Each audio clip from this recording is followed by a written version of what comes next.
અમદાવાદ શહેરના કેટલાક વિસ્તારોમાં વરસાદી માહોલ જોવા મળ્યો, જેમાં એસજી હાઈવે થલતેજ ગોતામાં વરસાદ વરસ્યો, પ્રહલાદનગર સેટેલાઇટ શ્યામલ વિસ્તારમાં વરસાદ વરસ્યો, તો વેજલપુર જીવરાજ પાર્ક વાસણામાં પણ વરસાદ જોવા મળ્યો, નારોલ ઈસનપુર ઘોડાસરમાં વરસાદી માહોલ જોવા મળ્યો, જશોદાનગર ખોખરા મણિનગરમાં પણ વરસાદ વરસ્યો, શાહપુર દરિયાપુર કાલુપુરમાં પણ વરસાદ વરસ્યો। એટલે કે અમદાવાદના પૂર્વ અને પશ્ચિમ તમામ વિસ્તારોમાં વરસાદી માહોલ છવાયેલો જોવા મળી રહ્યો છે અને અનેક વિસ્તારોમાં અત્યારે વરસાદ વરસી રહ્યો છે। તો અમદાવાદ શહેરમાં અત્યારે વાતાવરણમાં પલટો જોવા મળ્યો છે। વાતાવરણમાં પલટો જોવા મળતા અનેક વિસ્તારોમાં વરસાદી માહોલ છવાયો છે, જેમાં અમદાવાદના પૂર્વ વિસ્તારમાં પણ વરસાદ વરસ્યો, તો પશ્ચિમ વિસ્તારમાં પણ વરસાદ વરસ્યો જોવા મળ્યો। પ્રહલાદનગર સેટેલાઇટ શ્યામલ તેમજ વેજલપુર જીવરાજ પાર્ક આ તમામ વિસ્તારોમાં વરસાદી માહોલ છવાયો છે અને વરસાદ વરસી રહ્યો છે। તો નારોલ ઈસનપુર મણિનગર ઘોડાસર આ તમામ વિસ્તારોમાં પણ વરસાદ જોવા મળી રહ્યો છે। આ તરફ એસજી હાઈવે થલતેજ ગોતામાં વરસાદ વરસ્યો, બોપલ તેમજ સેટેલાઇટ પ્રહલાદનગર શ્યામલ વિસ્તારમાં પણ વરસાદ વરસી રહ્યો છે। તો છેલ્લા ઘણા સમયથી વરસાદે વિરામ લેતા વાતાવરણમાં ઉકળાટનો માહોલ હતો, પરંતુ વરસાદ વરસતા હવે વાતાવરણમાં ઠંડક પ્રસરેલી જોવા મળી રહી છે। ત્યારે શહેરીજનોમાં પણ વરસાદના આગમનથી વાતાવરણમાં ઠંડક ફેલાતા આનંદ જોવા મળી રહ્યો છે, ખુશી જોવા મળી રહી છે।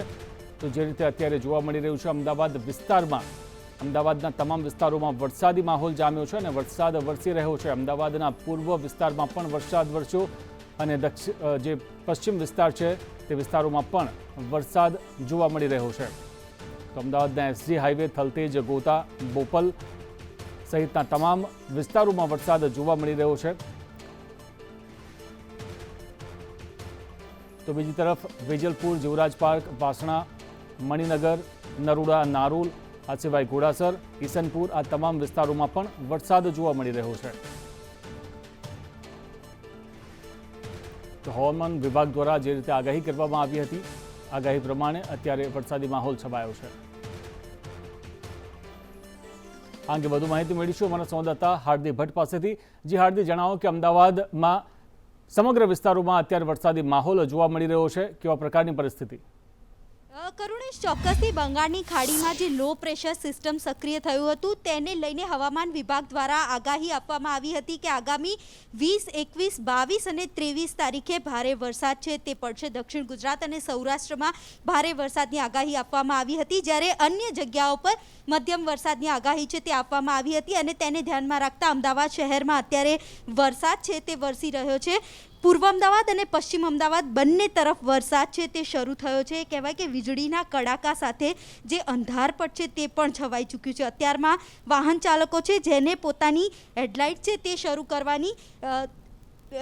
કરવી પડી છે। હાલમાં તમે જોઈ શકો છો કે જે રીતે વરસાદી છાંટા પડી રહ્યા છે તેને કારણે જે ગરમાવો હતો તે દૂર થયો છે અને વાતાવરણમાં ઠંડક છે તે પણ પ્રસરી છે। આગામી દિવસોની જો વાત કરવામાં આવે, હવામાન વિભાગ દ્વારા આગાહી આપવામાં આવી હતી કે દક્ષિણ ગુજરાત અને સૌરાષ્ટ્રમાં ભારે વરસાદ પડશે, ત્યારે અન્ય જગ્યાઓ પર મધ્યમ વરસાદની આગાહી છે તે કરવામાં આવી છે। ઘણા દિવસોથી જે બફારો હતો તેનાથી ક્યાંક ને ક્યાંક અમદાવાદીઓને હાલમાં છુટકારો મળી રહ્યો છે અને ધીમી ધારે જે પૂર્વ અમદાવાદ અને પશ્ચિમ અમદાવાદ બંને તરફ વરસાદની શરૂઆત થઈ છે।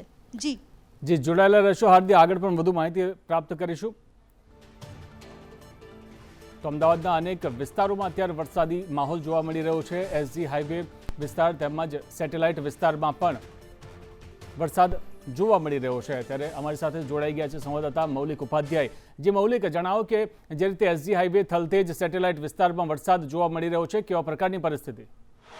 શહેરમાં ફરી એકવાર વરસાદનું આગમન થયું છે। શહેરના એસજી હાઈવે વિસ્તારમાં વરસાદી ઝાપટું છે તે પડ્યું છે। વરસાદી ઝાપટાના કારણે જે લોકો છે તેમને ગરમી જે બફારો હતો તેનાથી રાહત મળી છે। અચાનક જ સાંજ પડતાની સાથે સમગ્ર અમદાવાદ શહેરમાં વાદળછાયું વાતાવરણ છે તે છવાયું હતું ને ત્યારબાદ અચાનક વરસાદી ઝાપટું છે અમદાવાદ શહેરના અલગ અલગ વિસ્તારમાં વરસ્યું હતું। એસજી હાઈવેની વાત કરીએ તો એસજી હાઈવેમાં પણ વરસાદી ઝાપટું વરસ્યા બાદ અત્યારે ધીમી ધારે વરસાદ છે તે વરસી રહ્યો છે અને અત્યારે વેજલપુર છે, સેટેલાઇટ છે, આ ઉપરાંત જે ઘાટલોડિયા વિસ્તાર છે, આ તમામ વિસ્તારમાં વરસાદ છે ધીમી ધારે વરસી રહ્યો છે। કેમેરામેન નરેશ વાઢેર સાથે મૌલિક ઉપાધ્યાય, સંદેશ ન્યૂઝ, અમદાવાદ।